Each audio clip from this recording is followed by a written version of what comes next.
Assalamualaikum warahmatullahi wabarakatuh. Saya Ina Ramadhani dari kelas 11 Agama ingin mempresentasikan bab 8 dan bab 9 tentang tahsis, mukhasis, mujmal, dan mubayyan. Pertama ada tahsis.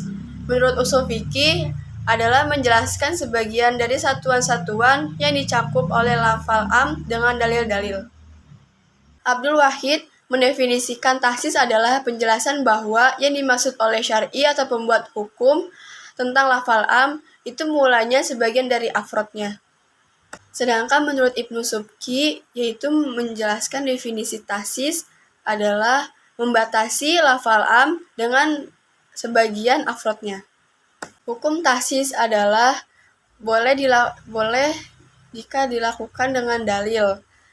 Dalil yang ada yang berupa dalil nakli, dalil akli, dan dalil sebagainya. Yang kedua ada mukhasis adalah suatu dalil yang menjadi dasar adanya pengkhususan lafal. Ada dua macam bentuk mukhasis, yaitu pertama ada nas atau teks dan bukan nas atau non-teks. Adapun tahsis yang terpisah dari lafal am dibagi menjadi 3 hal, yaitu pertama tahsis dengan nas, baik nas Al-Quran atau As-Sunnah. Kedua, tahsis melalui akal pikiran atau rahyu, baik secara penyaksian maupun akal pikiran. Contoh firman Allah dalam surat Al-Ahqaf ayat 25 yang berbunyi tuddamiru kulla syai'in. Angin yang menghancurkan atau menundukkan segala sesuatu.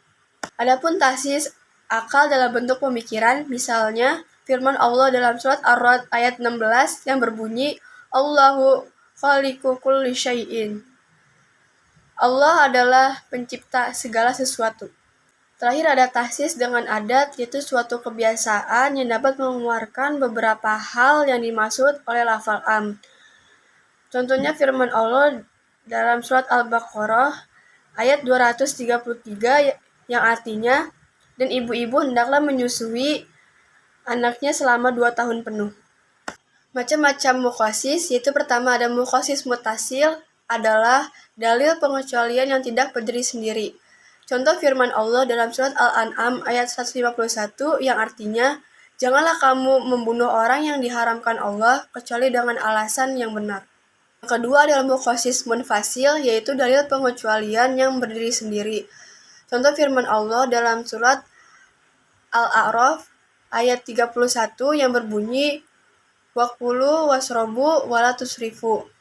Makan minumlah tetapi jangan berlebihan. Berikutnya bab 9 ada mujmal dan mubayyan.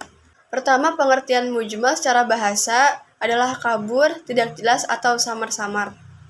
Al-Basdawi mendefinisikan mujmal adalah ungkapan yang mengandung banyak makna, tetapi makna tersebut tidak jelas atau kabur. Artinya, apa yang dimaksud tidak bisa diketahui begitu saja dari ungkapan itu sendiri, tetapi harus ditafsir, dipikir, dan diteliti secara mendalam. Yang kedua adalah mubayyan, secara bahasa adalah menjelaskan. Sedangkan menurut usul fikih, mubayyan adalah mengeluarkan sesuatu dari bentuk yang kabur atau musyakil ke bentuk yang terang. Pembagian lafal mubayyan yaitu salah satunya menjelaskan isi Al-Quran.